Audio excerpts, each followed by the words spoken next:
ओम नमः शिवाय, हर हर महादेव, जय महाकाल। आप सबको पता है कि जिसके सर पर महादेव का हाथ होता है उसका जीवन में कोई कुछ नहीं बिगाड़ सकता है। और जितने भी शिव भक्त होते हैं उनकी एक ही कामना होती है कि महादेव का हाथ उनके सर पर सदैव बना रहे, वो उनसे सदैव प्रसन्न रहें। और अभी चल रहा है सावन का महीना, जिसके बीच में आ गया है अधिमास का महीना। बहुत ही अद्भुत संयोग देखने के लिए मिल रहा है।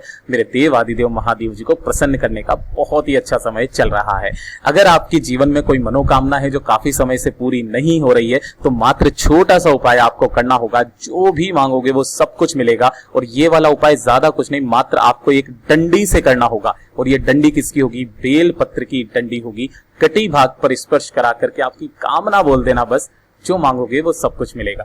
पूज्य गुरु जी की कथा से सुन करके और समझ करके पूरे उपाय को बड़े ही विस्तार से बताऊंगा।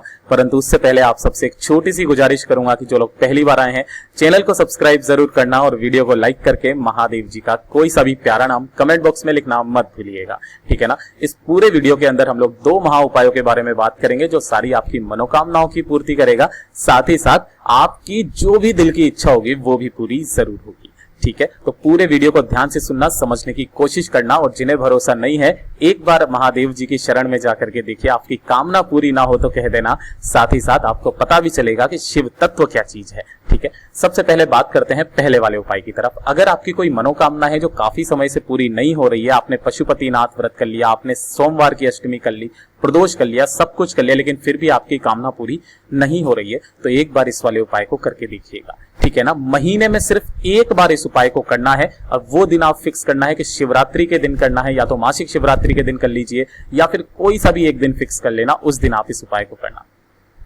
ठीक है। ध्यान से सुनना, समझने की कोशिश करना। इस वाले उपाय के अंदर आपको चाहिए मात्र एक बेलपत्र, ठीक है ना। ध्यान से सुनना, जो बेलपत्र होनी चाहिए वो कहीं से भी खंडित टूटी फूटी नहीं होनी चाहिए, ठीक है। अब जब आप बेलपत्र लोगे ना तो आप सबको पता है कि यहाँ पर नीचे की तरफ में एक डंडी होती है, ठीक है ना।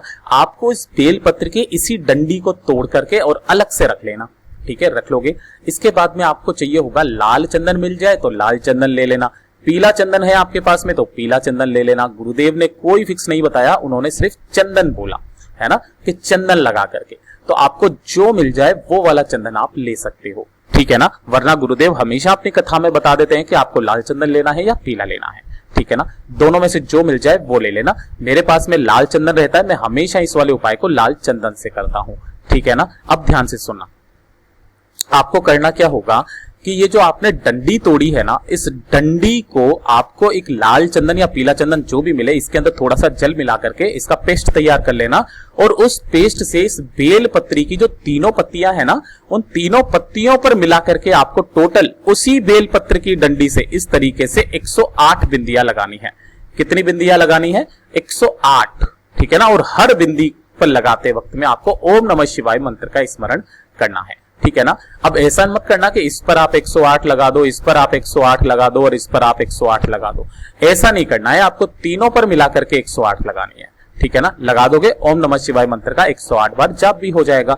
अब इसी वाली बेलपत्री को लेना और साथ ही साथ ले लेना एक लोटा तांबे का। अब हमेशा गुरुदेव कहते हैं अपने घर का शुद्ध जल लेकर के जाओ, मंदिर का जल काम में मत लिया करो। इसका भी एक अलग से पुण्य आपको मिलता है, जो मेरे देव आदिदेव महादेव जी की कृपा सदैव आप पर बनी रहती है, ठीक है ना। तो अपने घर का शुद्ध जल लेकर के जाना और उस एक बेलपत्री को लेकर के जाना। अब उपाय करने का एक तरीका है, उस तरीके को ध्यान से सुनना। जैसा गुरुदेव ने बताया है तभी जाकर के आपकी कामना जो है वो महादेव स्वीकार करते हैं, ठीक है ना। आपको उत्तर दिशा यानी कि नॉर्थ डायरेक्शन की तरफ खड़े हो जाना है यहां पर, ठीक है। अब ना तो आपको अभी जल समर्पित करना है ना कुछ समर्पित करना है। आपको अगर कोई पूजा पाठ पत्री वगैरह जो भी करना है ना महादेव जी के शिवलिंग की, आप कर सकते हो। महादेव जी की आराधना आप कर लीजिए।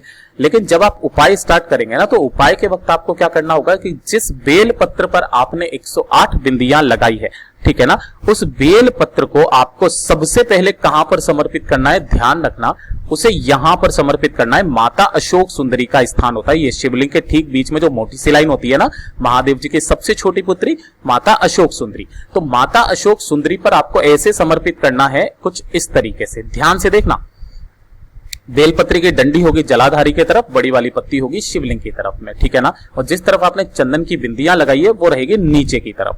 यहां पर आपने रख दिया। लेकिन ध्यान रखना, जब भी कभी आप बेलपत्र को समर्पित करें तो आपको यहां से पकड़ के समर्पित करना चाहिए, इस जगह से पकड़ के, है ना।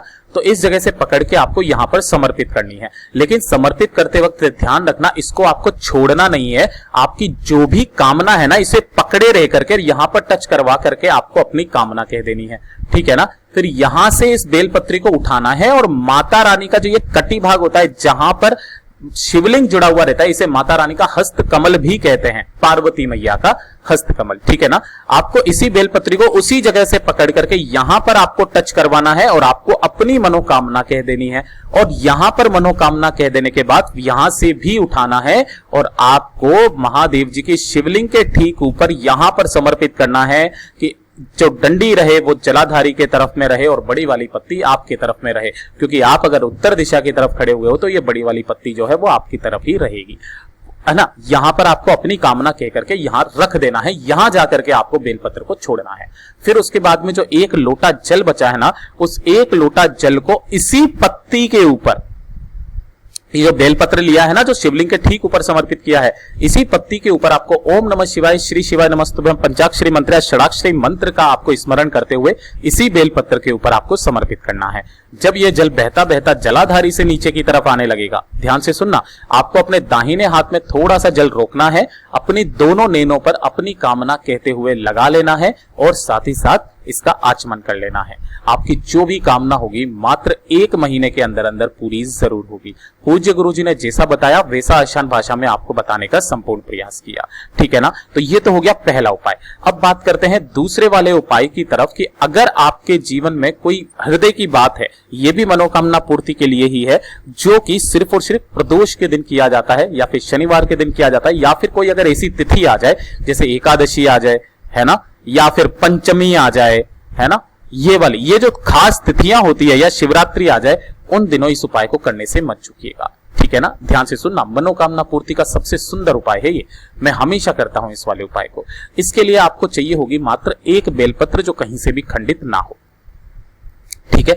उसके बाद चाहिए होगा मात्र आपको एक चावल का दाना, अखंड चावल का दाना जो खंडित ना हो, इसे अपन अक्षत भी कहते हैं, है ना। अक्षत क्यों कहते हैं? क्योंकि ये टूटा हुआ चावल नहीं चढ़ाया जाता है, पूर्ण चावल चढ़ाया जाता है। और इसके बाद में आपको चाहिए होगा एक सफेद फूल। अब देखिए, 2 मैंने चित्र बताए हैं, ये वाला भी सफेद फूल है, ये वाला भी सफेद फूल है, लेकिन आपको ये वाला फूल नहीं लेना, गलती से भी मत ले लेना। ये है केतकी का फूल। आप सबको पता है महादेव जी की शिवलिंग पर केतकी का फूल समर्पित नहीं किया जाता है। अगर कोई व्यक्ति गलती से भी इसे समर्पित कर देता है तो उसे 1000 गौ हत्या का पाप लगता है। कितना? 1000 गौ हत्या का पाप लगता है। और ऐसा क्यों है? क्योंकि एक बार केतकी जी ने झूठ बोल दिया था जब यह पता किया गया कि महादेव जी का कोई अंत है या नहीं है। आप सबको पता है महादेव जी अनंत हैं, उनका कोई अंत नहीं है। तो जब ये पाताल में जा रहे थे तो शायद ब्रह्मा जी के कहने पर केतकी ने यह झूठ बोल दिया था कि हमने महादेव जी का अंत देखा है। अब हर पुराणों में एक अलग अलग कहानी है कि क्यों केतकी का फूल नहीं चढ़ाया जाता है। तो जैसा मेरे नॉलेज में था मैंने आपको बताया, और इसी वजह से इनको पाप मिला था कि ये महादेव जी की शिवलिंग पर कभी भी समर्पित नहीं की जाएगी, ठीक है ना। तो इसलिए गलती से भी इस वाले फूल को मत ले लेना। आपको जो सफेद फूल मिले इसके अलावा वो आप ले लेना।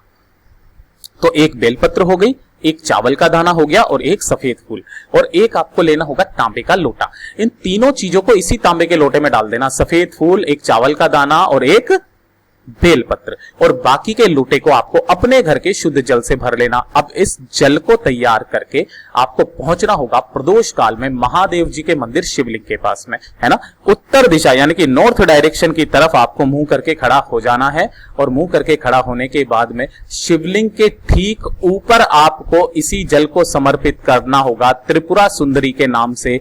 ओम नमः शिवाय, श्री शिवाय नमस्तुभ्यम पंचाक्षरी मंत्र या षडाक्षरी मंत्र, जो भी मंत्र आपको आता है उस मंत्र का स्मरण करते हुए, ठीक है ना। जब ये जल बहता बहता जलाधारी से नीचे की तरफ आकर के गिरेगा तो आपको अपने दाहिने हाथ में इसे रोकना है, और रोक करके अपनी कामना बोल करके अपने दोनों नैनों पर लगा लेना है। जो भी आपकी कामना होगी पूरी जरूर होगी। पूज्य गुरुजी ने जैसा अपनी कथाओं में बताया, इन दोनों उपायों में से आप मनोकामना पूर्ति के लिए कोई सा भी उपाय कर सकते हैं। दोनों ही अचूक उपाय हैं। जैसा उन्होंने बताया वैसा आसान भाषा में आपको बताने का संपूर्ण प्रयास किया। वीडियो पसंद आया हो तो लाइक जरूर करना, चैनल को सब्सक्राइब जरूर कीजिएगा।